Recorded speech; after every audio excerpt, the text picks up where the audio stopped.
C'est ici l'histoire de Noé. On m'intègre au milieu d'une génération méchante dont les pensées et le cœur se portaient sur le mal. Noé annonçait le déluge, symbole de la colère de Dieu. Ces eaux qui devaient couvrir l'humanité entière. Fable pour certains, fiction pour d'autres, tous se moquaient de lui. Divinement inspiré, Noé construisit une arche. Sois béni mon fils Mike, Dieu te bénisse. J'espère que tu vas bien. Dieu te bénisse. Par l'Esprit du Seigneur. Ainsi, on assista à l'entrée de Monsieur et Madame Oiseau, Monsieur et Madame Chien, Monsieur et Madame Gorille, etc., etc. Après quoi, Dieu ferma la porte selon l'âme. Alors, surprise, la pluie tomba. L'orage, les éléments en furie se déchaînèrent pour le grand désarroi et la désolation des incrédules. Trop tard, la mort était déjà au rendez-vous pour emporter ses amis de toujours. C'est peut-être ton histoire, mon ami. Alors, écoute bien. Shalom, Jacob, Dieu te bénisse.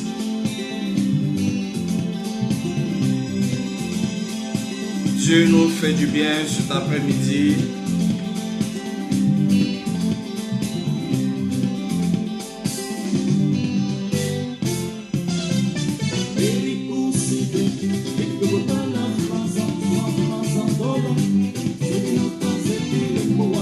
Merci Jésus.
Shalom, shalom, Madame Bailly, bless you. Bonne arrivée à Parlons de Jésus. Moment de visitation du Seigneur Jésus-Christ. Merci Jésus pour ton amour.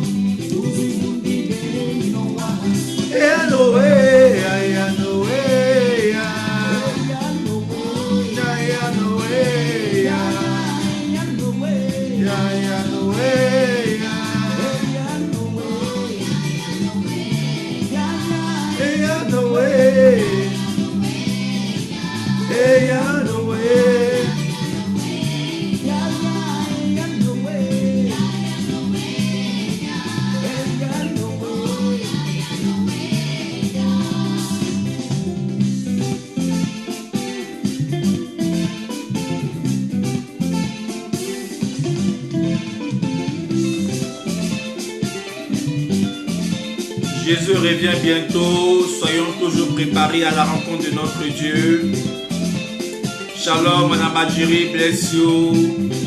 Content de revoir toute la famille chrétienne. Dieu soit loué. Chacun d'entre nous doit se préparer à la rencontre de son Dieu. Shalom, shalom, Cécile Ados, bless you. Béni de Dieu.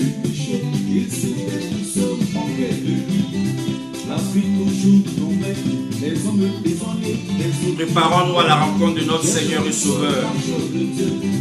Les gens ont pleuré, ils ont crié sous la pluie, appelé Noé, homme de Dieu. Pardon Noé,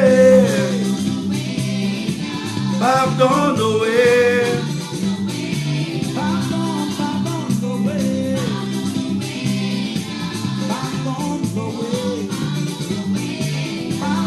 Pardon Noé.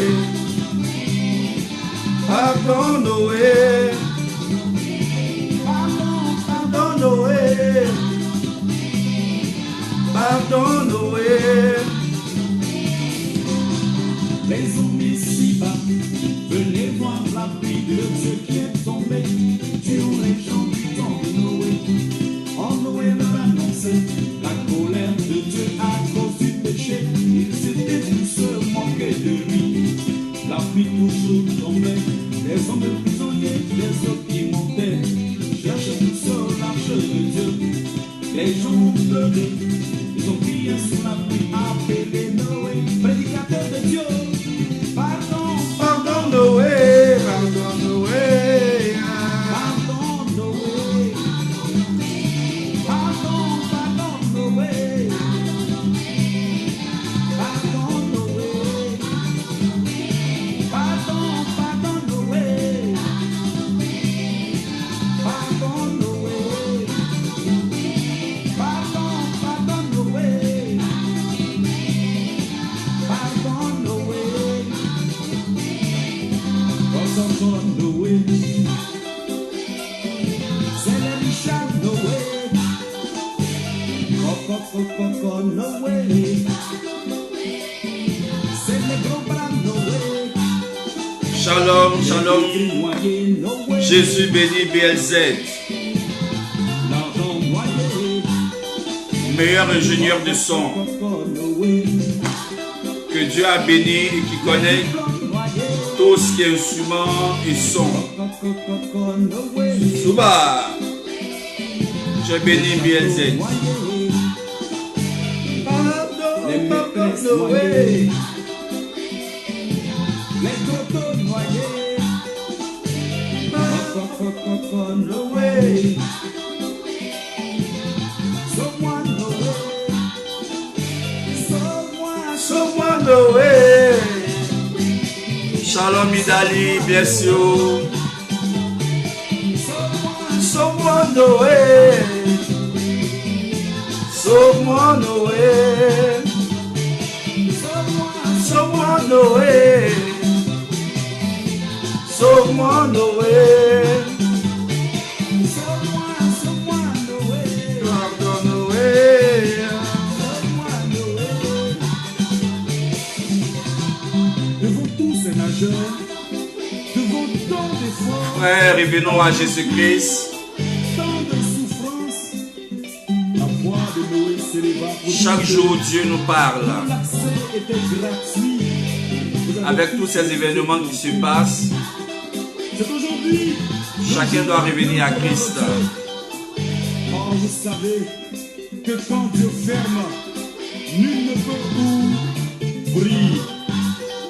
Et que quand Dieu ouvre, nul ne peut fermer. Alors, à bon entendeur, salut. Sauve-moi, Noé. Sauve-moi, sauve-moi, Noé. Sauve-moi, Noé. Sauve-moi, Noé. Sauve-moi, Noé.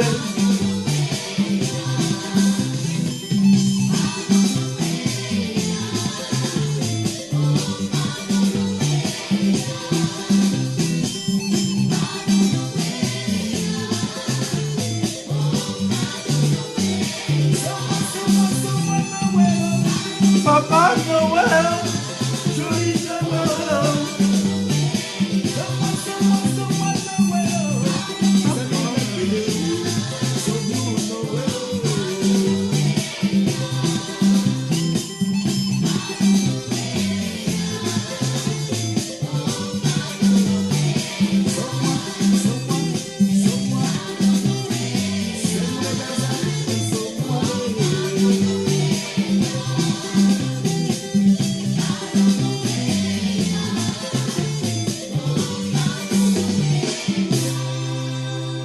Shalom, shalom à tous, que Dieu nous bénisse. Très heureux de retrouver mes frères et sœurs dans le Seigneur et c'est une grâce de Dieu, c'est une victoire. Que Dieu bénisse vos familles, que Dieu bénisse également vos enfants et surtout que la grâce de Dieu se manifeste afin que tous nous soyons convertis et que nous puissions être sauvés pour la gloire de Dieu. Bien-aimés frères, bienvenue à Parlons de Jésus, espace sur lequel nous parlons de Jésus-Christ, nous emmenons les bien-aimés frères à aimer le Seigneur Jésus-Christ et surtout à s'engager de façon véritable dans le Seigneur parce que Dieu nous parle tous les jours. Frères, aujourd'hui nous allons aborder un thème et ce thème va toucher à un sujet qui est très très important pour toi et moi et qui concerne également l'Église. Aujourd'hui, avec tout ce qui se passe dans ce monde, Dieu te parle, Dieu me parle, Dieu nous parle à chacun d'entre nous. Avec toutes ces catastrophes, avec les morts par-ci par-là, avec les souffrances, avec les pleurs, avec les deuils, avec les bruits de guerre, avec les guerres, avec les menaces qui planent sur le monde entier. Frère, ma soeur, je suis là simplement pour te dire, Jésus t'aime. Et c'est parce que Jésus t'aime que Christ me donne cette parole pour t'annoncer, pour te dire combien de fois tu dois tourner le dos au péché, tu dois tourner le dos au mensonge, tu dois tourner au dos à la vie mondaine et te tourner à la vie éternelle. La vie éternelle, c'est Jésus-Christ. Je t'invite à venir à Christ. Le diable, dans le temps, nous a pris beaucoup de choses. Nous avons donné nos voix dans le monde. Nous avons donné tout ce que nous pouvons dans le monde. Nous avons donné toutes nos forces dans le monde. Et Dieu nous a fait la grâce aujourd'hui de nous appeler et nous avons saisi la main tendue de Christ et aujourd'hui nous sommes enfants de Dieu. Et la Bible dit en 2 Corinthiens chapitre 5 verset 17 que si quelqu'un est en Christ, les choses anciennes sont passées et toutes choses sont devenues nouvelles en Christ. Pour vous dire, frères et sœurs, dès lors où tu as accepté Jésus-Christ, dès lors où j'ai accepté Jésus-Christ, le Seigneur a renouvelé toutes choses dans ma vie, il a renouvelé toutes choses dans ta vie. Et aujourd'hui, tu es fort, aujourd'hui, tu as la capacité de pouvoir agir, marcher, faire certaines choses selon ce que Dieu aura prémis dans ta vie. Bien-aimés frères, le thème d'aujourd'hui est « Tu cherches Dieu ou les prophètes ?» Le thème d'aujourd'hui, tu cherches Dieu ou les prophètes. Aujourd'hui, le temps dans lequel nous sommes dans un ère purement prophétique. Et avec tout ce qui se passe, avec tout ce qui se produit, Dieu établit ses serviteurs pour pouvoir parler aux nations. Dieu établit ses serviteurs pour pouvoir parler à ses enfants, les rassembler et les mettre dans sa bergerie afin qu'ils soient protégés. Avec ces temps qui sont si dangereux, Dieu lui-même suscite des oints. Dieu lui-même suscite ses messagers qui ont sa parole dans sa bouche et qui introduisent la voix de Dieu dans le cœur des bien-aimés dans le Seigneur, afin que ces derniers-là puissent ouvrir le cœur et accepter Jésus-Christ, accepter la parole de Dieu, afin qu'ils soient sauvés. Oui, afin qu'ils soient sauvés parce que le salut, il est important. Le salut, il est réel. Le paradis est réel. L'enfer est réel. Au temps de Noé, la Bible dit que le peuple vivait dans le mal et toute la terre était corrompue. Les hommes vivaient comme ils voulaient et la méchanceté a pris le cœur de l'homme. Mais la Bible dit qu'au temps de Noé, tous sont morts dans le déluge. Tous sont morts dans le déluge. Et aujourd'hui, Dieu nous a fait la grâce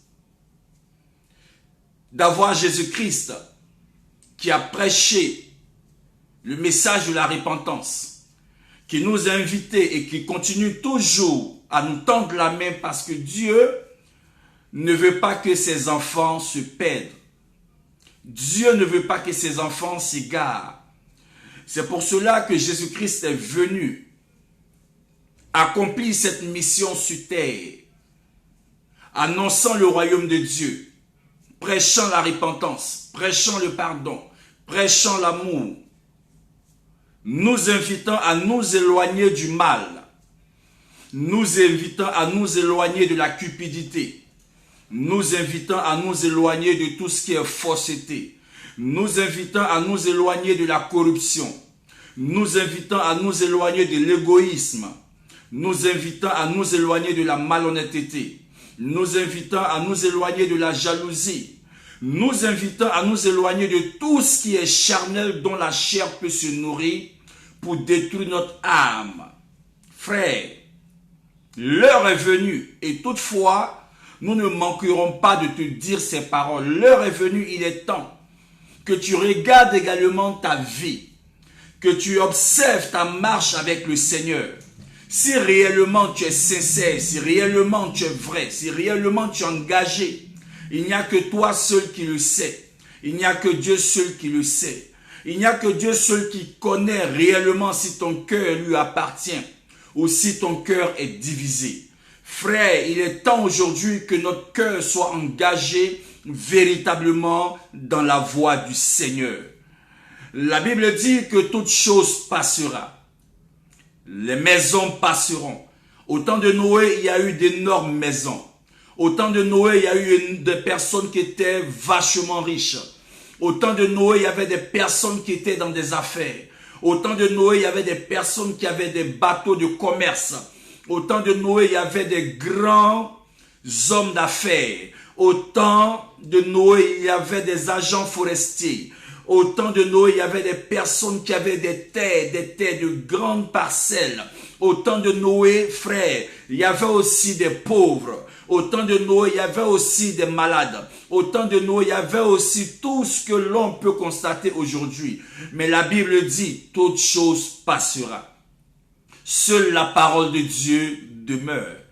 C'est pour cela que je veux t'inviter, mon frère, ma soeur, à ne pas te focaliser, à ne pas tout le temps mettre ton cœur sur les choses de ce monde. Alors qu'en réalité, que tu sois riche, que tu sois pauvre, que tu aies un minimum, que tu aies un maximum, de toutes les façons, quand l'heure et le temps de Dieu viendra, l'homme laissera tout ce qu'il a comme matériel sur la terre et il ira vers son Dieu. Mais il ira vers son Créateur avec quelle âme? Il ira se présenter à Dieu avec quelle âme? C'est pour cela, travaille continuellement à parfaire ta vie sur terre jusqu'à ce qu'un jour, tu puisses te retrouver devant le Seigneur, pour qu'on puisse tous se retrouver devant le Seigneur sans tache ni ride, afin que nous soyons agréablement acceptés par le Seigneur Jésus-Christ. L'heure est venue, mon frère, ma soeur. Sors des palabres, sors des disputes, sors des querelles, sors de tout ce qui n'est pas pour la gloire de Dieu et recherche la paix autour de toi. Manifeste et marche avec un cœur de bonté. Marche avec un cœur vrai. Mon frère, ma soeur, cherches-tu Dieu ou cherches-tu des prophètes? Alléluia. On va prendre la Bible ensemble dans le livre de Michée chapitre 3. Michée chapitre 3 à partir du verset 5. Voici ce que dit l'Éternel. Des faux prophètes qui égarent mon peuple. Ils prédisent la paix à qui met sous leurs dents un bon morceau à mordre. Dans d'autres versions, 8 secondes, morceau de pain. Et annonce la guerre à qui ne remplit pas leur bouche. À cause de cela, vous serez dans la nuit sans avoir de vision. Ce sera des ténèbres, fini les prédictions. Alléluia. Je relis encore la parole de Dieu pour tous ceux qui viennent de nous prendre en marche. Michée chapitre 3, verset 5. Voici ce que dit l'Éternel. Des faux prophètes qui égarent mon peuple. Ils prédisent la paix à qui met sous leurs dents un bon morceau à mordre. Et annoncent la guerre à qui ne remplit pas leur bouche. À cause de cela, vous serez dans la nuit sans avoir de vision. Ce seront les ténèbres, finies les prédictions. Que Dieu bénisse sa parole Que le Seigneur Jésus-Christ soit avec nous. Frère, je veux t'annoncer la parole de Dieu. Je ne suis pas là, bien-aimé frère, pour te plaire. Je ne suis pas là également pour t'annoncer que demain tu seras riche. Je ne suis pas là aussi pour te dire que demain tu vas te marier.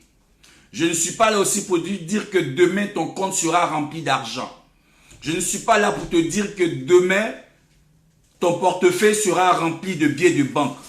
Je suis là simplement pour t'interpeller, pour te dire que tu dois revenir à Jésus-Christ de Nazareth. Tu dois chercher plus Dieu que de te promener à chercher des prophètes. Tu dois chercher plus Dieu qui va te conduire vers ses véritables serviteurs que de toi-même de façon délibérément tu cherches des prophètes qui pourront t'annoncer des choses que tu veux entendre. Bien-aimés frères, voici ce que la Bible nous dit. Dans la bouche de ces faux prophètes, il y a deux messages. Un message de paix lorsqu'ils ont quelque chose à manger.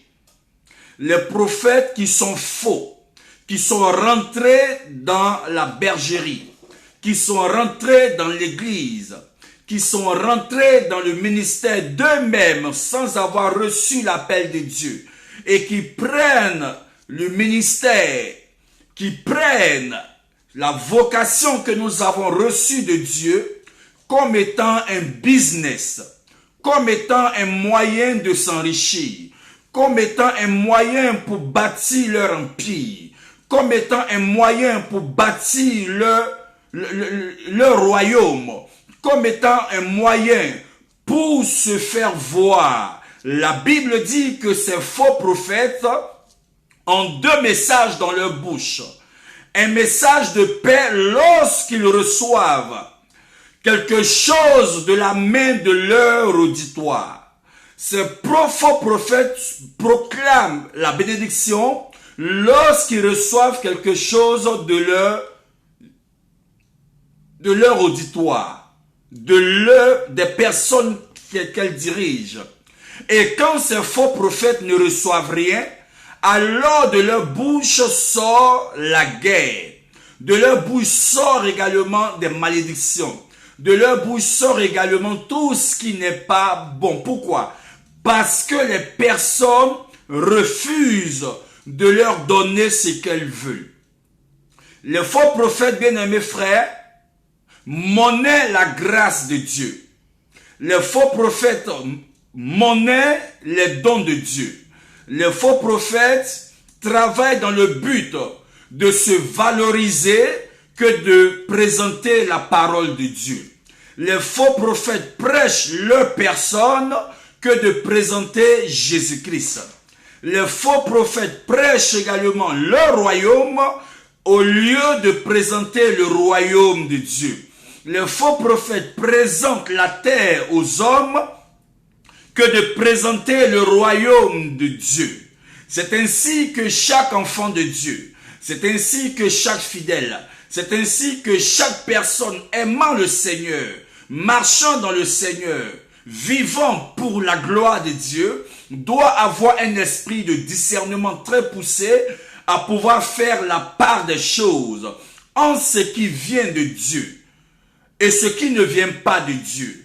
Entre le message qui vient pour révéler le mot les cœurs parce qu'ils veulent bloquer la vidéo. Déjà, ils ont commencé à vouloir bloquer la vidéo. Mettez les cœurs,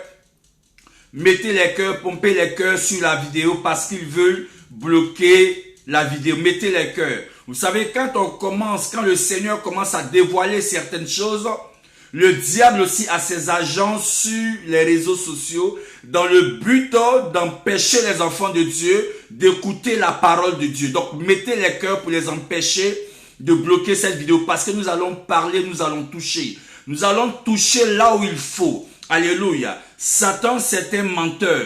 Et lorsqu'on commence à dévoiler les choses de Dieu, on commence à dévoiler les choses de Satan, son royaume est perturbé, son royaume est troublé parce que ça va libérer beaucoup d'enfants de Dieu. Alléluia. D'abord, ce que nous devons savoir, c'est que chaque enfant de Dieu doit comprendre que la prophétie est une révélation inspirée du Saint-Esprit. Chaque chrétien qu'il soit, chaque sœur en Christ, mettez les cœurs, chaque chrétien qu'il soit, chaque sœur en Christ doit comprendre et savoir que la prophétie est une révélation inspirée par le Saint-Esprit. On ne peut pas fabriquer une révélation ou une prophétie pour donner à une personne. Une prophétie qui est fabriquée, une révélation qui est fabriquée, frère, elle peut te faire plaisir, mais aux yeux de Dieu, elle est en train de plonger la personne dans les ténèbres. Alléluia. Gloire à Dieu. Alléluia. Donc, nous devons comprendre, frères et sœurs, que la Bible dit en Actes chapitre 2, versets 17 à 18, selon la prophétie de Joël, Joël chapitre 2, la Bible dit, dans les derniers temps, vos fils et vos filles prophétiseront, et les vieillards auront des songes. Pour dire en d'autres termes, bien-aimés frères, que la prophétie est donnée à l'église. Que tu sois chrétien, que tu sois fidèle, tout le monde est appelé à prophétiser. Tout le monde est appelé à parler de la part de Dieu. Pourquoi? Parce que nous avons tous reçu le Saint-Esprit.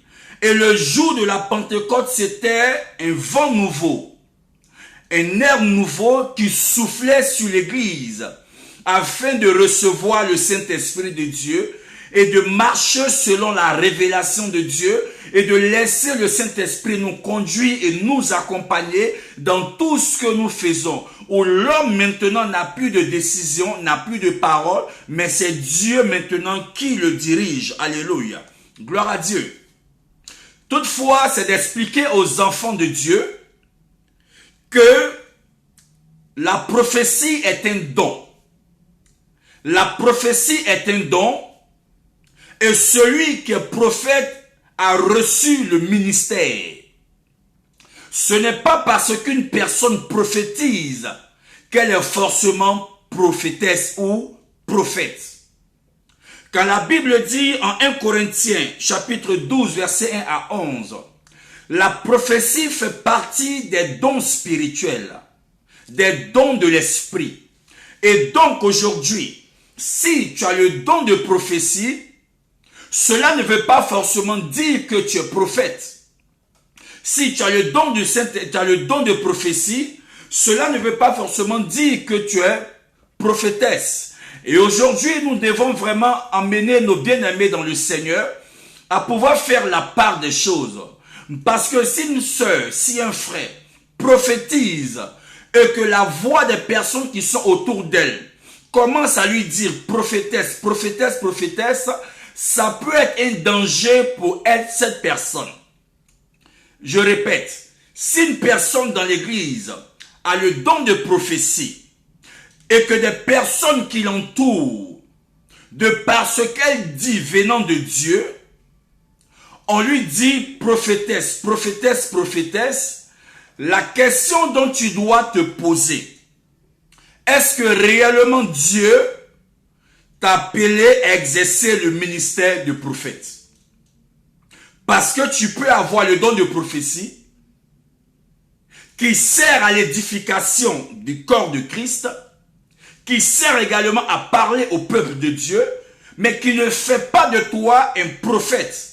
Donc, quand des voix extérieures commencent à te nommer prophétesse et prophète, ça peut être aussi une voix venant de l'ennemi dans le but de te faire sortir du cadre dans lequel Dieu veut avancer avec toi et te mettre maintenant dans l'erreur et te faire habiter ou te positionner ou te mettre dans un esprit d'orgueil.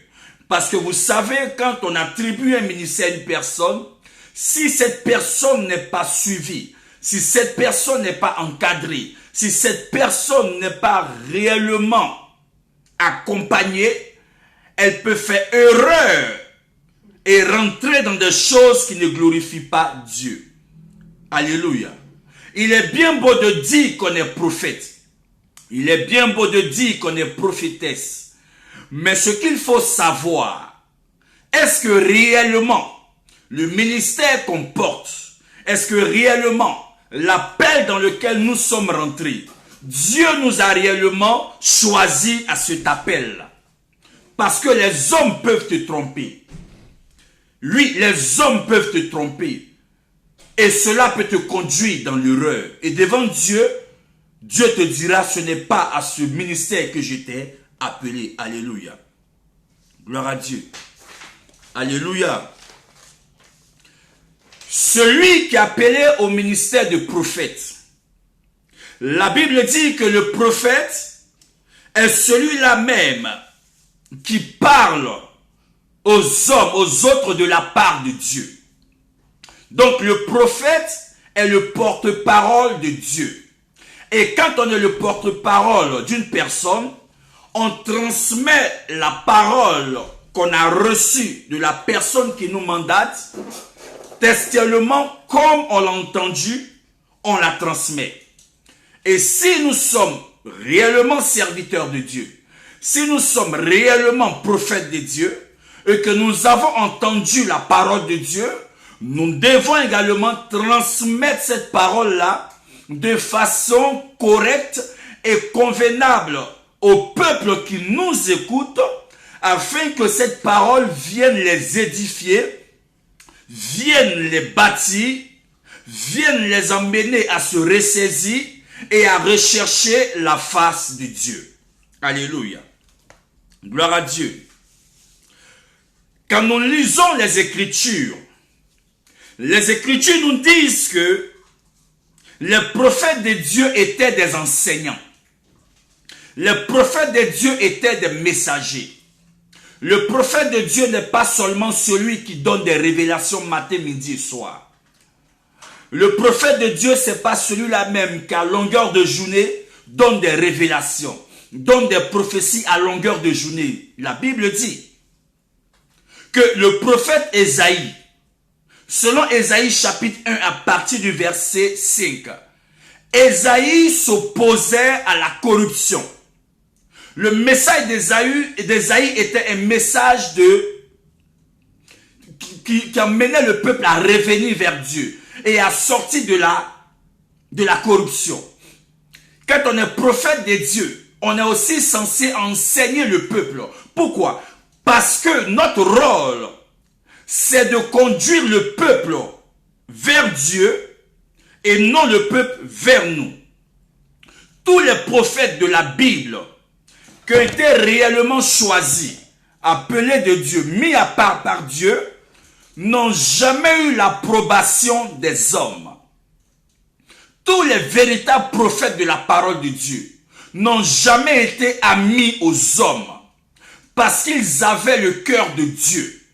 Et le cœur de Dieu te dit également, lorsque tu as en face de toi des personnes qui sont corrompues, lorsque tu as en face de toi des personnes qui sont malhonnêtes, lorsque tu as en face de toi des personnes qui vivent dans la débauche, lorsque tu as en face de toi des personnes qui sont dans la jalousie, lorsque tu as en face de toi des personnes qui sont dans la colère, lorsque tu as en face de toi des personnes qui sont dans l'adultère, lorsque tu as en face de toi des personnes qui sont dans l'impudicité, le cœur que tu as de Dieu te donne avec sagesse de dénoncer ce qu'ils sont en train de mener comme vie, pas dans le but de les blesser, mais de les amener à prendre conscience. Car la Bible déclare que le salaire du péché, c'est la mort. Le salaire du péché, c'est la mort. Le salaire du péché, c'est la mort. Et si le salaire du péché, c'est la mort, comprends également que Jésus-Christ, lorsque nous l'acceptons, c'est la vie. Alléluia. Parce que tout péché conduit à la mort. Aucun prophète de la Bible n'a été ami avec le monde. Pourquoi? Parce que la vérité est une chose qui dérange le monde. La vérité est une parole qui dérange le monde. Et c'est parce que Jésus-Christ, dans son ministère, dénoncer, mettez les cœurs, ils veulent bloquer la vidéo, mettez les cœurs, pompez les cœurs, parce que ça les dérange. Jésus-Christ dans son ministère n'a fait que proclamer la vérité. Jésus-Christ dans son ministère n'a fait que libérer des cœurs. Jésus-Christ dans son ministère n'a fait que ramener les enfants de Dieu vers son Père. Alors, pourquoi les pharisiens et les scribes se sont opposés à Christ et qui ont décidé de le tuer? C'est parce que ces pharisiens, ces scribes, c'est parce que ces pharisiens, ces sadducéens, ces personnes-là étaient dans le mensonge, étaient des personnes qui lisaient la Torah, qui lisaient les Écritures, mais qui n'appliquaient pas le cœur à la parole de Dieu, mais qui poussaient le peuple de Dieu dans les traditions. Qui poussaient le peuple de Dieu dans les traditions. C'est pourquoi la Bible dit, vous vous êtes attachés à la tradition tout en abandonnant la parole de Dieu. Donc aujourd'hui, beaucoup aujourd'hui sont amis à des hommes, mais ils sont ennemis de Dieu. Beaucoup aujourd'hui sont amis à des hommes, mais ennemis de Dieu. Pourquoi? Parce qu'ils refusent d'avoir ce cœur de Dieu pour dire aux uns et aux autres, sortez du péché, sortez de la mauvaise voie, repentez-vous et recherchez Jésus-Christ de tout votre cœur. La Bible dit que Moïse, qui a été le messager de Dieu, Moïse qui a été prophète de Dieu, Moïse qui parlait bouche à bouche avec Dieu, Moïse qui voyait la gloire de Dieu. La Bible dit que dans le ministère de Moïse, Dieu le mandate pour aller en Égypte. Et lorsqu'il arrive en Égypte, il est confronté au dit Dieu de l'Égypte.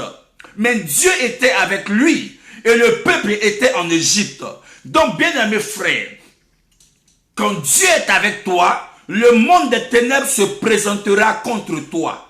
Quand Dieu est avec toi, et même les hommes se lèveront contre toi. Parce que tu viens pour déranger un système. Parce que tu viens pour déranger ce qui est établi. La Bible dit que Moïse, quand il s'est retrouvé en Égypte, il a annoncé la parole de Dieu. Il a eu un combat entre lui et les dieux de l'Égypte. Bien-aimés frères, pour libérer une personne de la débauche, c'est un combat qui se passe entre la lumière et les ténèbres. Pour libérer une âme des ténèbres, c'est un combat entre la vérité et le mensonge. Pour libérer une personne des traditions, de l'adoration des eaux, du maraboutage, du fétichisme, de l'adoration des masques, c'est un combat entre la croix et les idoles. Frères, nous devons ouvrir nos yeux. La Bible dit que dans ce combat, Moïse a combattu pendant longtemps avec les dieux de l'Égypte. Même à un moment donné, quand c'était difficile parce que le peuple se retournait contre lui, il a toujours mis sa foi et sa confiance à Dieu. Jusqu'à ce que la main puissante de Dieu se manifeste et que Moïse libère ce peuple. Mais voyez-vous, lorsque Moïse a agi sous l'ordre de Dieu, le peuple de Dieu qui était en Égypte a vu la main puissante de Dieu se manifester.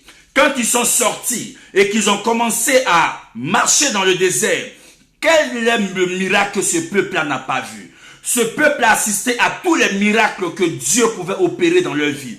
Et lorsque Dieu bénissait, il ne bénissait pas un individu, il bénissait toutes les tribus. Mes frères, la Bible dit que ce peuple-là avait un cœur désobéissant. Ce peuple-là désobéissait à Dieu. Ce peuple-là était un peuple rebelle. Ce peuple-là n'aimait pas Dieu, mais ils aimaient les faveurs de Dieu. Et c'est ainsi qu'on retrouve aujourd'hui des bien-aimés dans le Seigneur aujourd'hui, qui aiment les faveurs de Dieu, mais qui n'aiment pas Dieu. Nous retrouvons également des personnes qui prêchent Jésus-Christ, mais en réalité qui se servent du nom de Christ pour pouvoir s'enrichir. Je ne parle pas des véritables oints de Dieu. Je parle de ceux-là même qui sont rentrés dans le ministère, qui sont rentrés dans la bergerie, dans le but d'égarer les enfants de Dieu. C'est pourquoi je te pose la question aujourd'hui. Cherches-tu Dieu ou cherches-tu des prophètes? Alléluia. Gloire à Dieu. La Bible va nous dire en 1 Pierre 4, verset 17, que le jugement de Dieu débutera par sa maison. C'est ainsi que nous tous, nous devons prendre conscience, qu'on soit prédicateur, qu'on soit chrétien, qu'on soit fidèle, nous devons prendre conscience que le jugement de Dieu va débuter dans sa maison. Et si le jugement de Dieu qui débute dans sa maison, quel sera le sort de ceux-là même qui désobéissent? Quel sera le sort de ceux-là même qui n'obéissent pas? Quel sera le sort de celui-là même qui a entendu la parole et qui l'a balayé du revers de la main? Quel sera le sort de celle-là même qui a entendu la parole de Dieu, mais qui n'avait jamais voulu l'écouter, mais qui voulait tout le temps de prophéties, qui voulait tout le temps des révélations, qui voulait tout le temps des paroles de connaissance? Frère, la prophétie va te dire ce que Dieu doit faire.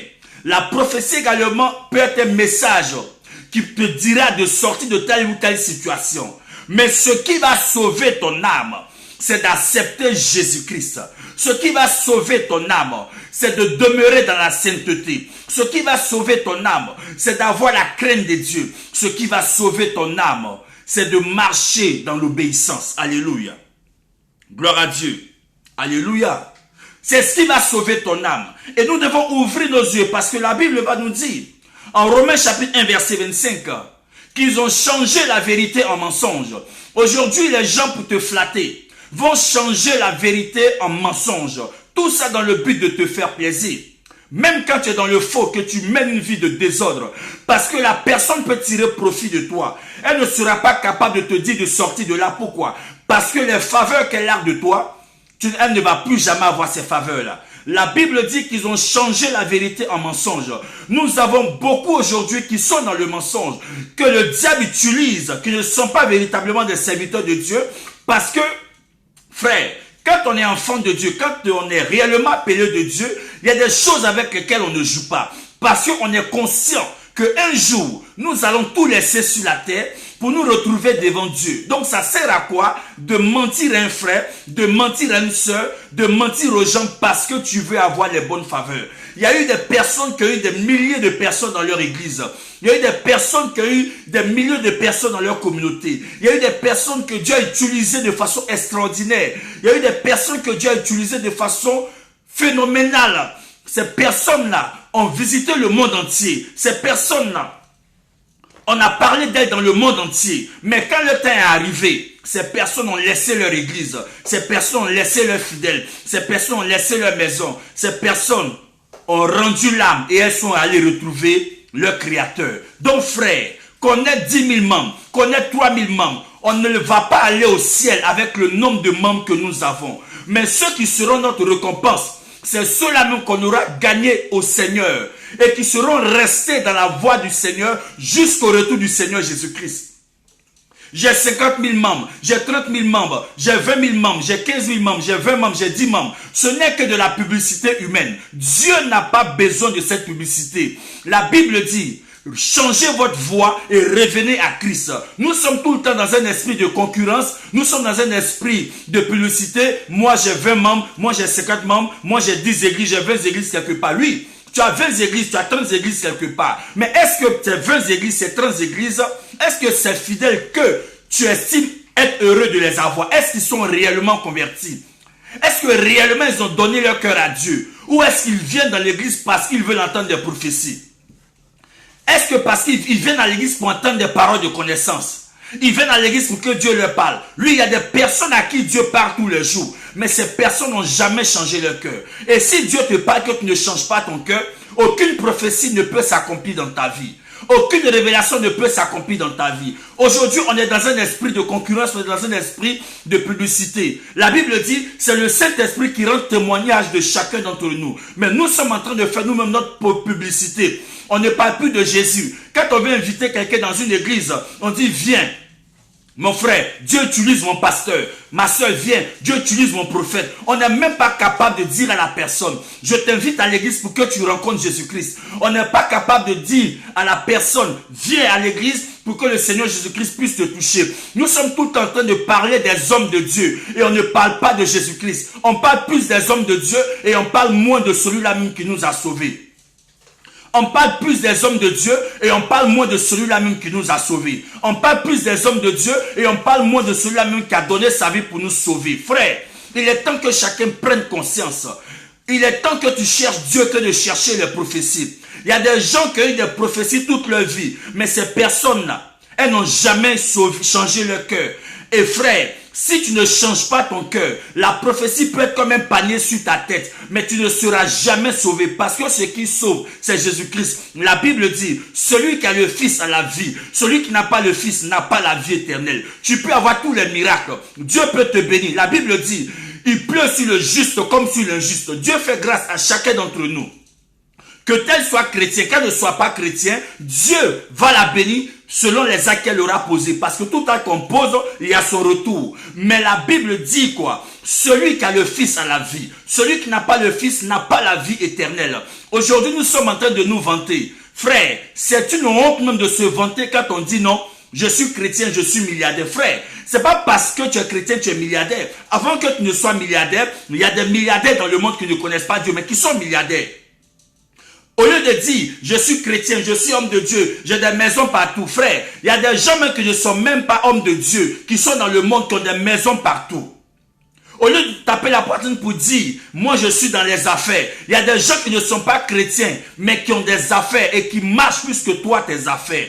La seule chose qui va te différencier de ces personnes, c'est ton niveau de sainteté, c'est ta crainte de Dieu. C'est ton message de vérité. C'est ton message que tu annonces pour toucher des cœurs. C'est ton message que tu annonces pour libérer des âmes. C'est ton message que tu annonces pour libérer des vies. Ce n'est pas la prospérité que le diable guette. Ce n'est pas tes maisons que le diable guette. Ce n'est pas tout ce que tu as bien comme que le diable guette. La Bible dit en Apocalypse que Jésus-Christ dit, je me tiens à la porte de ton cœur et je frappe. Bien-aimé frère, Christ ne va jamais rentrer dans ta vie de façon brutalement. Non. Christ ne va jamais rentrer dans ta vie de façon forcée. Non. Christ demande ton avis avant de rentrer dans ton cœur. C'est pourquoi il toque à ta vie. Il toque à ta vie pour te faire appel. Il toque à ta vie pour te faire appel. Mais le diable, il rentrera dans ton cœur de façon brutalement. Pourquoi? À cause des différents actes que tu auras posés. C'est pourquoi la Bible dit de garder toujours notre cœur. Parce que de notre cœur viennent différentes sortes de pensées. Nous devons garder notre cœur. Arrêtons de croire que parce qu'on est riche, qu'on est les personnes les plus aimées de Dieu. Non, frère. La personne la plus aimée de Dieu, c'est la personne dont Dieu a un témoignage clair de sa vie. La Bible dit que Dieu a eu un témoignage de Enoch. La Bible dit que Dieu a eu un témoignage de Jésus. La Bible dit que Dieu a eu un témoignage de Job. La Bible dit que Dieu a eu un témoignage de David.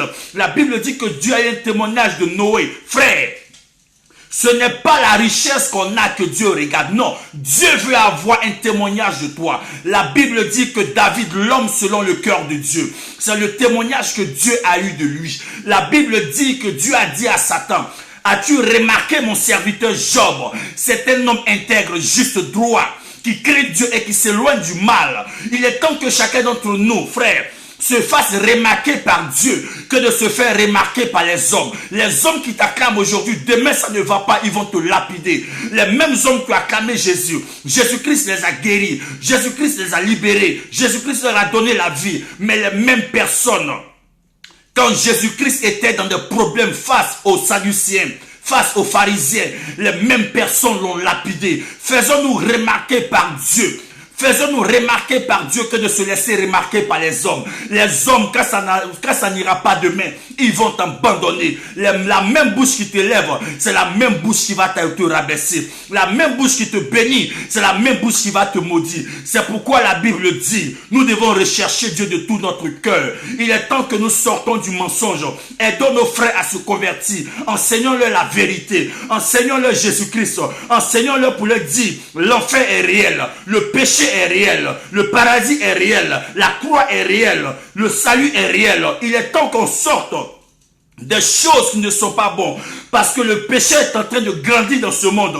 Aujourd'hui, le monde est en train de rentrer dans une cacophonie. Le monde aujourd'hui est en danger. Le monde aujourd'hui, ça ne va pas. Tel peut prendre une femme aujourd'hui. S'il est fatigué, il abandonne, il prend une autre femme. Tel peut prendre un mari aujourd'hui. Si elle est fatiguée, elle abandonne et puis ça va. Et on dit c'est la bonne vie. On dit le joli garçon. On dit la belle femme. Mais frère, tu es en train de donner ta vigueur à un étranger. Tu es en train de te rendre malade. C'est pourquoi aidons nos frères dans le Seigneur qui viennent prier avec nous. Même si nous avons 2 membres. Prions le Seigneur pour que ces 2 membres soient des disciples de Jésus-Christ. Prions le Seigneur, enseignons-leur la parole pour que leur cœur change et que Dieu puisse les remarquer pour dire, voici mon enfant. Voici ma fille, frère. Il est temps que nous changeons nos messages parce que les faux prophètes sont rentrés dans l'église. Ils sont rentrés dans l'église avec différentes actions prophétiques. Les actions prophétiques avec des fabrications inutiles. Actions prophétiques dans le but de séduire les enfants de Dieu. Action prophétique faite sur la base du lait. Action prophétique avec le lait. Action prophétique avec une bouteille de vin. Action prophétique, frère. Les actions prophétiques, bien-aimée ma soeur, ce n'est pas ça qui va te sauver. Ce n'est pas ça qui va sauver ton âme. Il y a des actions prophétiques conduites par Dieu. Et quand tu poses ces actions-là, Dieu lui-même s'introduit et tu vois ta vie changer. Mais des gens font des actions prophétiques avec le lavement d'huile.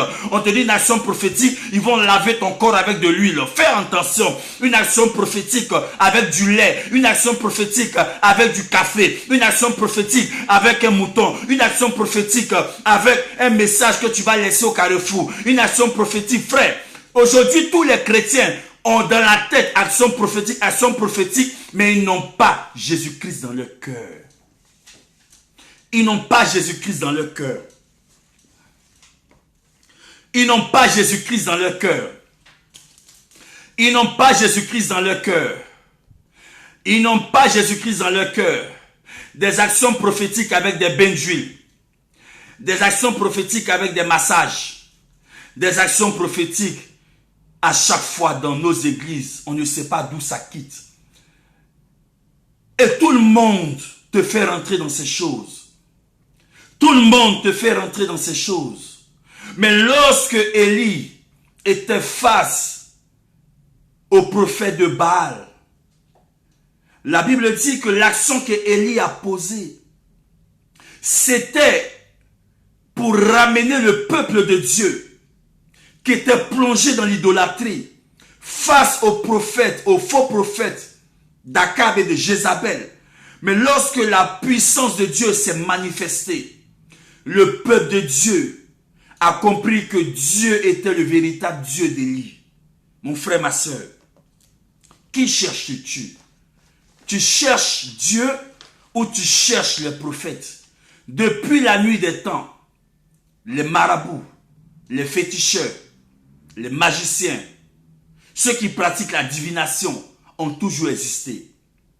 Mais, qui cherches-tu?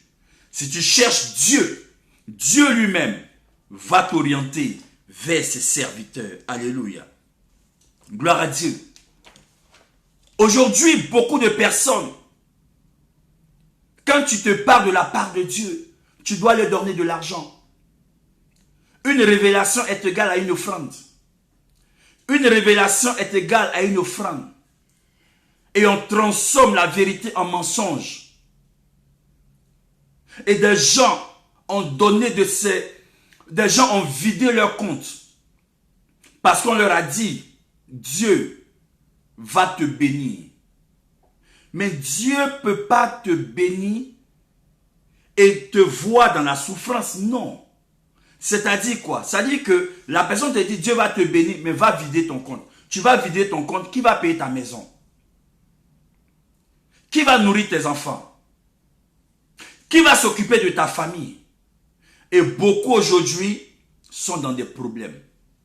Beaucoup de faux serviteurs de Dieu ont utilisé la vie des enfants de Dieu comme du bétail. Excusez-moi du thème, mais comme du bétail. Ils viennent, ils rentrent dans ta vie et ils utilisent en fait le problème que tu as pour pouvoir t'escroquer. Ils utilisent le problème que tu as pour pouvoir t'escroquer. Non. Nous devons ouvrir nos yeux. Parce que si tu vides ton compte, pour donner un homme de Dieu, tu vas souffrir. Tu vis ton compte parce que Dieu ne peut pas te dire, pendant que tu as tes enfants, pendant que tu as des charges, pendant que tu as tes enfants et ta famille, pendant que tu dois te nourrir, Dieu ne peut pas te dire de vider ton compte pour donner à son serviteur et puis toi tu vas rester dans la faim. Dieu ne travaille pas comme ça. Regardez la veuve de Sarepta. Lorsque Élie s'est présenté à elle, elle a dit quoi? J'ai juste un peu d'huile, un peu de farine et 2 bois pour faire le feu. Moi et mon fils, nous mangerons et après nous mourrons. Élie lui a posé la question. Qu'est-ce que tu as? Voici ce qu'elle a révélé au prophète Élie. Élie lui a dit, prends d'autres vases. Amen. Mais fais pour Dieu d'abord. C'est-à-dire quoi? Pendant qu'elle bénissait l'homme de Dieu, elle-même, elle participait à la bénédiction, mais cela préparait un miracle dans sa vie. Mais tu vides ton compte. Tu prends ta voiture pour donner un homme de Dieu. Comme quoi, si tu donnes ta voiture, Dieu va te bénir. Frère. Donc Dieu qui t'a donné ta voiture veut que tu marches et que l'autre puisse avoir... Non. À un moment donné, ne soyons pas vraiment ignorants. On n'est pas chrétien pour être bête. On a reçu un esprit d'intelligence. Tout ce qui va se présenter à nous, ayons de l'intelligence pour voir si ça vient de Dieu ou ça ne vient pas de Dieu. Parce que les faux sont rentrés. Parce que les gens aujourd'hui savent que les hommes sont dans des problèmes. Et que beaucoup de personnes aujourd'hui cherchent une stabilité sociale. Donc comment est-ce qu'on peut utiliser le nom de Dieu pour camoufler l'escroquerie et pour pouvoir atteindre l'objectif?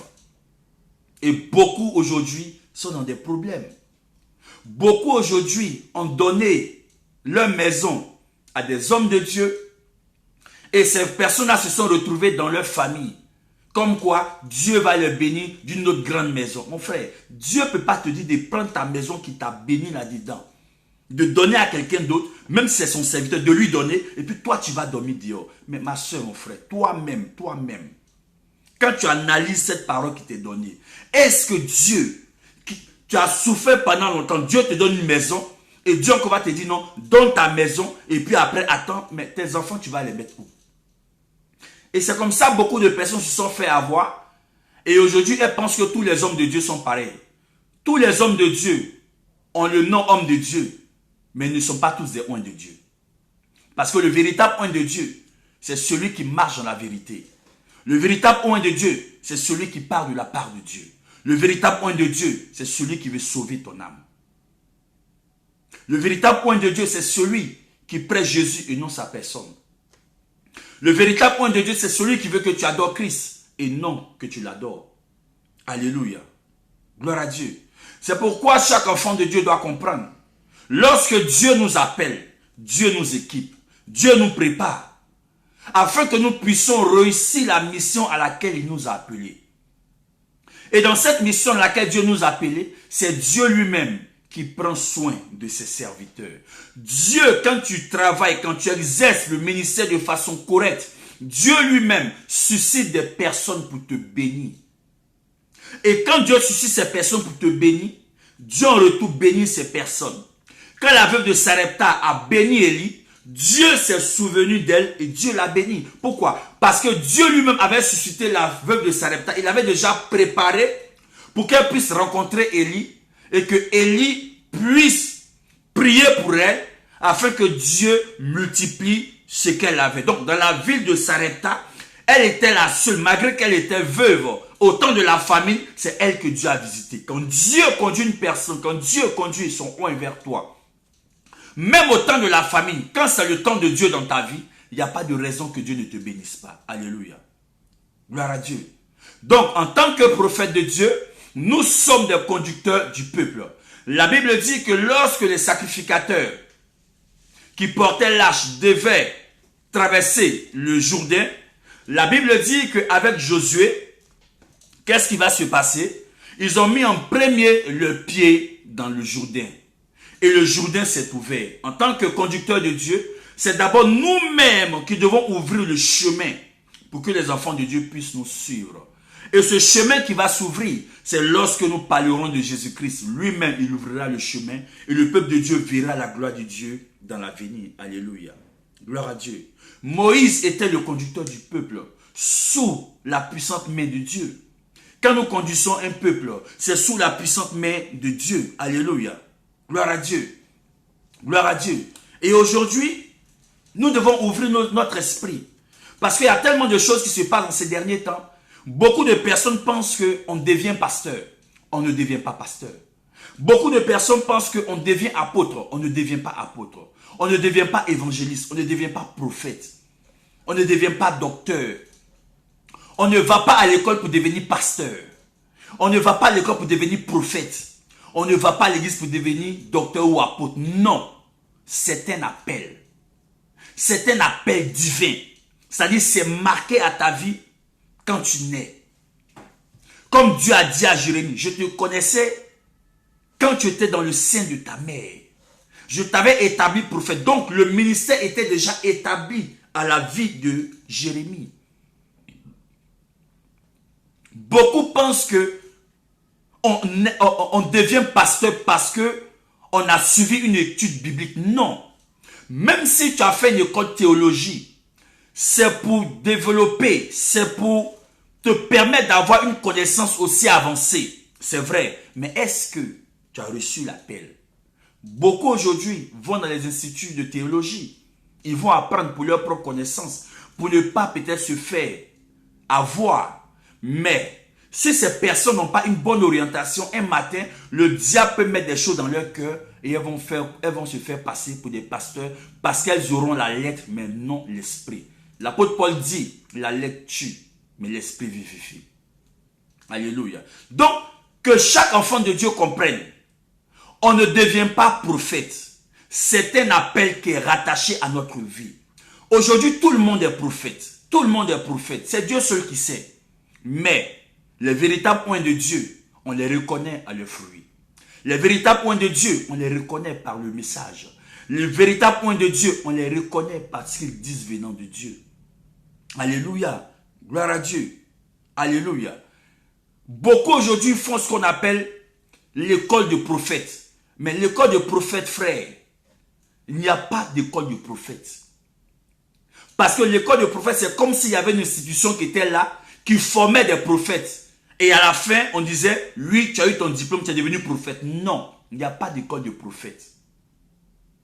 La véritable école, c'est cette formation sur la base des Écritures qu'on peut donner à quelqu'un qui a un appel de prophète pour permettre à cette personne d'avoir une bonne orientation dans son ministère et de savoir utiliser les dons que Dieu lui donne et de préserver son éthique en tant que serviteur de Dieu et surtout son témoignage, parce que la foi est interne mais le témoignage est externe. Donc Dieu nous connaît tous, mais tu passes à gauche ici, non, moi j'ai été à l'école de prophète, tu passes ici, moi j'ai été à l'école de pasteur. Frère, est-ce que Dieu t'a réellement appelé?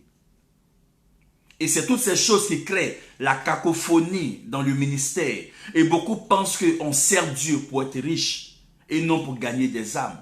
Beaucoup pensent que quand tu prêches l'évangile, c'est pour être riche. La richesse d'un homme de Dieu, c'est d'avoir gagné des âmes réellement converties et qui ont demeuré dans le Seigneur jusqu'au retour du Seigneur Jésus-Christ. L'église n'enrichit pas.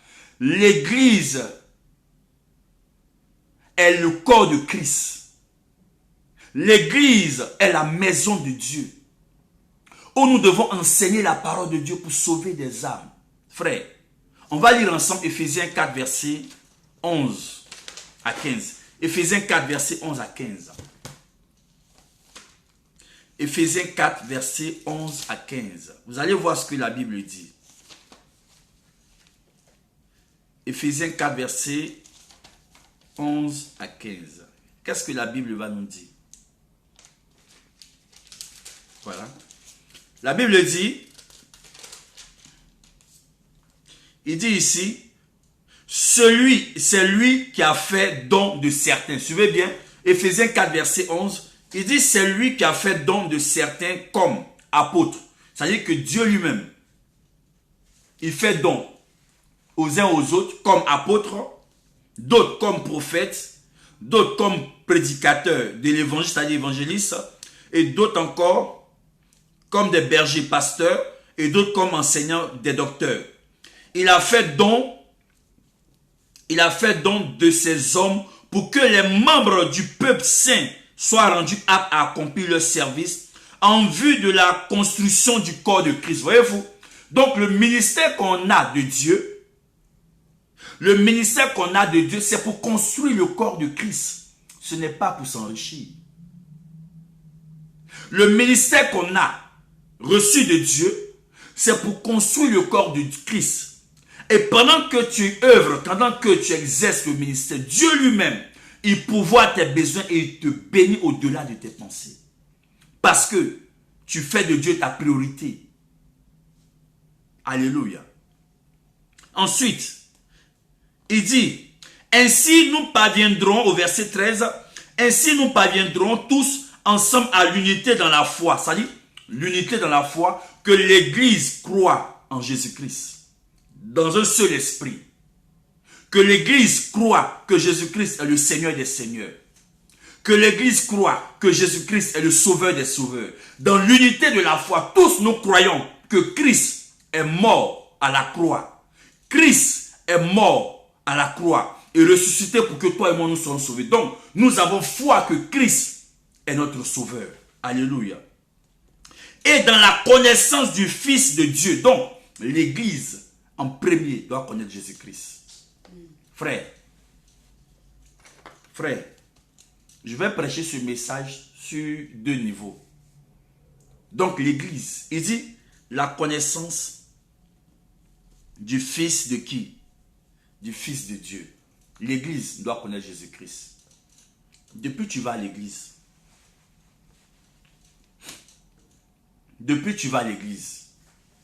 est-ce que tu sais pourquoi est-ce que tu vas à l'Église? C'est une question que tu dois te poser. Depuis que tu dis que tu es chrétien, est-ce que tu connais réellement le Dieu que tu pries? Depuis que tu dis que tu es chrétien, est-ce que tu connais la mission que Christ est venu accomplir sur terre? Tu dis depuis que tu es chrétien, est-ce que tu sais qui est Jésus? Depuis que tu vas à l'église, est-ce que toi-même, tu t'es assis pour dire, Seigneur Jésus-Christ, je veux te connaître véritablement. Révèle-toi à moi. Mais non. Quand nous allons à l'église, nous pensons simplement à notre bien-être. On ne cherche pas à savoir qui est Jésus-Christ. Mais en réalité, on ne cherche pas à savoir qui est Jésus-Christ. Même si on ne te parle pas de Jésus-Christ, toi-même, tu dois chercher Jésus-Christ. Si on ne parle pas de Jésus-Christ, toi-même, tu dois chercher Jésus-Christ. Beaucoup vont à l'église, mais ils ne savent pas qui est Jésus-Christ. Beaucoup vont à l'église, mais ils ne savent même pas un livre de la Bible. Beaucoup vont à l'église, ils n'ont jamais lu un chapitre de la Bible. Beaucoup vont à l'église, ils ne savent même pas où l'Apocalypse se trouve. Beaucoup vont à l'église, mais qui ne savent même pas que l'Apocalypse signifie la révélation. Beaucoup vont à l'église, mais qui ne savent même pas que Jésus-Christ a eu 12 disciples. Beaucoup vont à l'église, ils ne savent même pas que Jésus-Christ est le sauveur de l'humanité. Donc il est temps que, frères, lisez les évangiles. Lisez les évangiles, vous allez voir combien de fois Christ est bon. Lisons les évangiles pour voir combien de fois Jésus est bon. Parce que ça ne sert à rien pour dire, Seigneur, donne-moi, donne-moi, donne-moi, donne-moi, donne-moi. Mais celui que tu veux qu'il te donne, est-ce que tu le connais? Est-ce que tu le connais? Les faux prophètes vous emmènent à aimer simplement les choses de la terre. Tu seras riche, tu vas voyager, tu vas aller dans le monde entier, tu vas voyager, tu vas aller partout. Mais personne n'a le courage de te dire, est-ce que tu connais Jésus-Christ? Personne n'a eu le courage de te dire, est-ce que tu connais Jésus-Christ? Frère, je suis là aujourd'hui pour te dire, cherche Jésus-Christ. Frère, voyage là, c'est une grâce de Dieu, mais ce n'est pas une bénédiction. Parce que, avant que tu ne voyages là, il y a des païens qui voyagent. C'est une grâce de Dieu. La réelle bénédiction là, c'est de sauver ton âme. Parce que voyage, tout va rester. Mais ton âme va aller où? Tu seras la commerçante internationale. Tu vas faire le tour du monde. Ça fait 30 ans. tu as ce message-là. Tu vas faire le tour du monde. Mais tu es toujours dans le même coin où tu es. Ils ont dit ton mari sera l'homme d'affaires le plus puissant. Mais depuis même là, il est là. Ses affaires même ne marchent pas. Il a donné 300 euros, 400 euros. Il a donné 500 $, il a donné 1000 $. On dit sera l'homme d'affaires le plus puissant. Aujourd'hui, son compte même a problème. À quel moment il va agir? Si son cœur lui-même n'est pas attaché à Jésus-Christ. Si lui-même n'est pas converti. Si lui-même ne change pas sa vie. On dit l'homme, tu seras le voyageur. Tu seras l'homme le plus puissant des nations. Tous les présidents vont te connaître. On ne le connaît même pas même dans sa ville. Et puis c'est les présidents qui vont le connaître. Dans son village, on ne le connaît même pas. On ne sait même pas qui il est. On connaît simplement sa femme, mais lui, on ne le connaît pas. Et des messages de flatterie pour flatter les enfants de Dieu. Et comme les enfants de Dieu ne cherchent pas Dieu, ils aiment qu'on leur mente à chaque fois. C'est pourquoi, tant que vous allez chercher des prophètes et non Dieu, vous allez avoir toujours des personnes qui vont vous mentir. Des personnes qui vont vous escroquer, qui vont prendre vos biens. Et demain vous laisser dans des problèmes. Tant que vous ne cherchez pas Dieu, qui va vous orienter vers ces véritables points, et que vous allez chercher simplement ces prophètes mamailleurs là, soit béni Madame Adjiri a dit la mamaille. Soit béni Jésus est Seigneur, la vraie mamaille. Ils sont en train de flatter les enfants de Dieu. Oui, je te vois en train de faire les nations. Tu n'as même pas encore quitté Abangourou. Tu n'as même pas encore quitté même Karankroa. Tu n'as même pas encore quitté. Tu n'as même pas... Frère, arrêtons et disons aux gens, est-ce que vous connaissez Jésus-Christ? Parce que faire les nations, là, c'est la volonté de Dieu. Hein. Aller dans le monde, là, c'est Dieu qui décide. Hein. Le peuple d'Israël, là, Dieu leur a tout dit. Dieu leur a tout dit. Mais ils ont péri tous dans le désert. À cause de quoi? La désobéissance. Ils ont péri tous. Et aujourd'hui, là, dans l'église, les faux prophètes, là, ils regardent dans l'église. Quel est l'homme qui a l'argent? Quelle est la femme qui a l'argent? Il faut toujours lui donner des révélations parce qu'elle aime ça. Les femmes qui ont l'argent, les hommes qui ont l'argent, là, ils aiment quand tu leur dis toujours, ah, mon fils, tu es l'homme le plus prospère du monde entier. Déjà, c'est un menteur. Parce que dans le monde entier, là, il est arrivé à quel niveau? Est-ce que ton fils, là, il est plus prospère que Bill Gates? Non. Non, tu es l'homme le plus prospère du monde entier. Et lui aussi, il est assis. Papa, amen. Hein? C'est-à-dire qu'on est en train de te mentir et toi, tu dis amen. On te ment parce qu'on te dit, tu es le plus prospère que Bill Gates. Alors que dans ton frigo, il n'y a qu'une seule bouteille de Coca-Cola. Il n'y a même pas fromage dans ton frigo. Mais quand tu vas sortir là,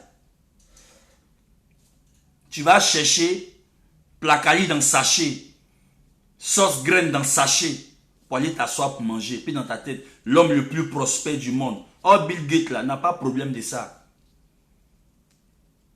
Les riches n'ont pas besoin de révélation. Les riches ont besoin de Jésus-Christ. C'est les pauvres qui aiment qu'on leur mente à chaque fois. Écoutez-moi bien. Quand ces hommes de Dieu là sont devant les riches, ils ne disent jamais tu seras riche. Parce que le riche, quand tu lui dis qu'il sera riche, il serait étonné de ce que tu lui dis parce qu'il en a déjà. Il a besoin d'entendre une chose qu'il n'a jamais entendue. Jésus-Christ veut sauver ton âme.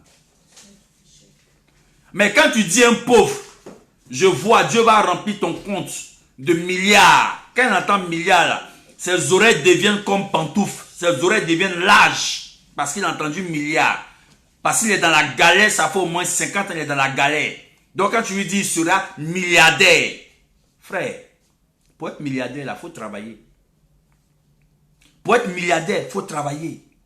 Il faut faire quelque chose. La Bible dit, celui qui ne travaille pas ne mange pas. Tu peux avoir des prophéties de milliards sur ta tête. Mais si tu ne fais rien de tes 10 doigts, ça sera sur ta tête. Et tu vas te promener pour rien. Il faut apprendre à dire la vérité aux frères dans la foi. Beaucoup de sœurs dans la foi, beaucoup de frères dans la foi ont des talents. Ils peuvent faire du jus de mango pour vendre. Ils peuvent faire du jus d'orange pour vendre. Ils peuvent faire même des baguettes d'aloko pour vendre. Mais tellement qu'ils sont tombés sur des faux prophètes qui leur disent à chaque fois, tu seras milliardaire. Attends, Dieu va agir, Dieu va agir, Dieu va agir. Et pendant ce temps, tu dis Dieu va agir.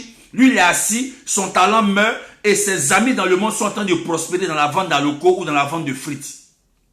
Et elle est dans l'église, elle jeûne, elle jeûne, elle jeûne, elle jeûne. Et depuis, elle ne peut rien faire parce qu'on lui a dit, tu vas être milliardaire.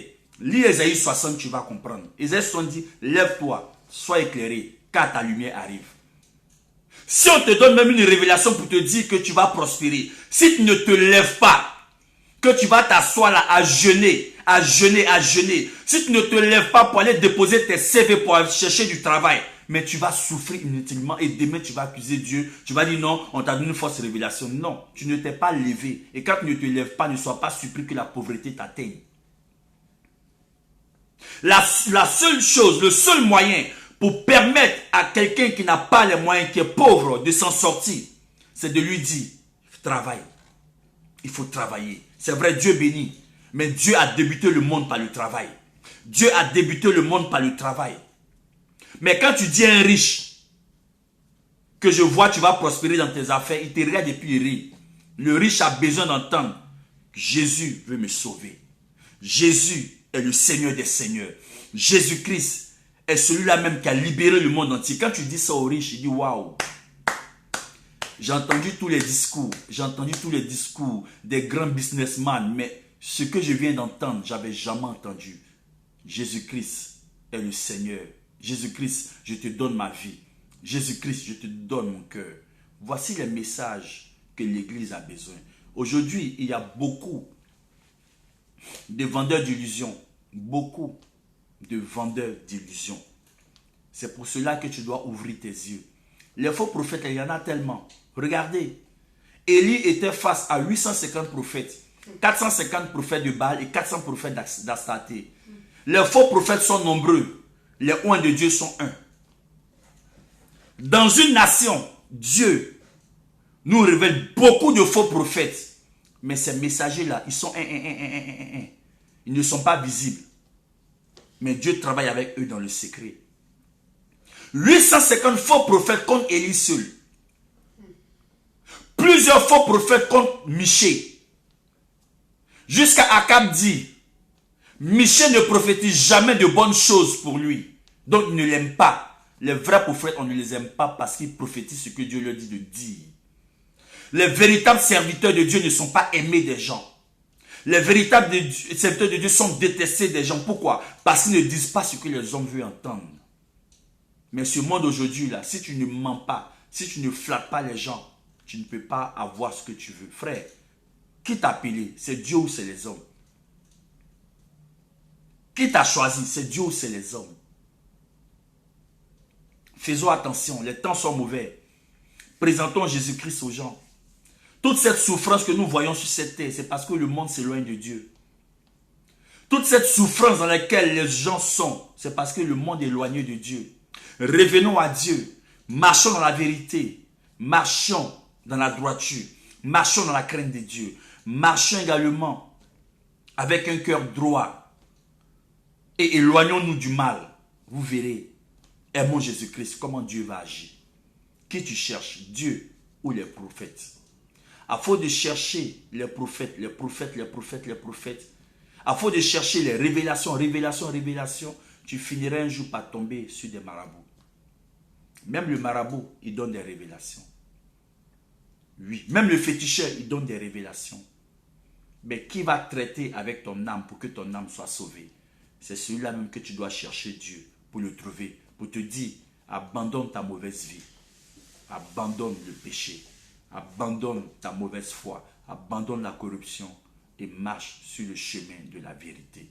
Que Dieu bénisse ta vie, que Dieu bénisse ta famille, que Dieu bénisse également ta vie chrétienne. Et ce que tu dois rechercher aujourd'hui, le matériel, Dieu te l'a déjà donné. Il te dit simplement, si tu obéis à la voix de l'Éternel, si tu obéis à la voix de l'Éternel, lis Deutéronome 28, tu verras. Il faut obéir simplement à Dieu. Il n'y a pas de raison que Dieu ne te bénisse pas. Mais ce que le Seigneur recherche chez toi, c'est que ton cœur soit totalement entier à lui. Il dit que votre cœur soit entier à moi. Ne divisons pas notre cœur, une partie pour le diable et puis une partie pour Dieu. Non, que notre cœur soit entier avec Dieu. Quand je vais à l'église, je ne vais pas à l'église pour rencontrer des hommes. Je vais à l'église pour rencontrer Dieu et présenter ma vie à Dieu pour que Dieu la change. Parce qu'à tout moment, les choses peuvent se passer. Comment est-ce que je vais présenter mon âme à Dieu? Une âme sainte ou une âme qui est dans le péché? Frère, ne vivons pas sur terre de façon inutilement, non. Vivons avec un objectif, celui de sauver notre âme en marchant dans la crainte et la droiture. Marche aussi dans la bonté de cœur. Sors des conflits, sors des querelles, sors des disputes et prie le Seigneur chaque jour pour que ton mari se convertisse. Prie le Seigneur chaque jour pour que ta femme se convertisse. Vivez dans la paix, vivez dans la paix. Et demandez à Dieu de vous donner un esprit de discernement. Parce que le monde aujourd'hui, frère, j'ai fini par là. Il y a deux esprits. Selon 1 Jean 4, verset 6, il y a deux esprits. Il y a l'esprit de la vérité et il y a l'esprit de l'erreur. Les gens peuvent te prêcher un message, te mettre dans l'erreur. Ça, c'est l'esprit de l'erreur. Et il y a l'esprit de la vérité. Lis 1 Jean 4, verset 6, tu vas voir. Il y a deux esprits dans ce monde aujourd'hui. L'esprit de la vérité et l'esprit de l'erreur. Donc, le message qui t'est prêché aujourd'hui, essaie de discerner pour voir. Est-ce que c'est un message qui vient dans le but de sauver mon âme, me permettre de me remettre en question et de changer de vie? Ou c'est un message qui vient me donner d'aimer le monde et de ne pas aimer le royaume des cieux? Non, je suis là simplement pour te dire, il faut aimer Dieu, il faut aimer Dieu, il faut aimer Dieu. Tu as trop donné au diable, Jésus-Christ t'a sauvé, ne lui redonne pas encore, ne donne pas encore à Satan ce qu'il recherche. Non, mets une barrière entre lui et toi. Et même quand il va t'attaquer, le Seigneur te sauvera. Marchons avec l'esprit de vérité et non l'esprit de l'erreur. Bon week-end à toi, bon week-end à toute ta famille. Et n'oublie pas, partage la vidéo pour bénir un frère. Même si tu partages à quelqu'un qui ne t'aime pas, je pense qu'en entendant ce message, il finira par t'aimer. Parce que l'amour est plus grand. L'amour est plus grand. Je vous aime. C'était votre serviteur. Bien sûr à tous et à bientôt. Ciao, ciao.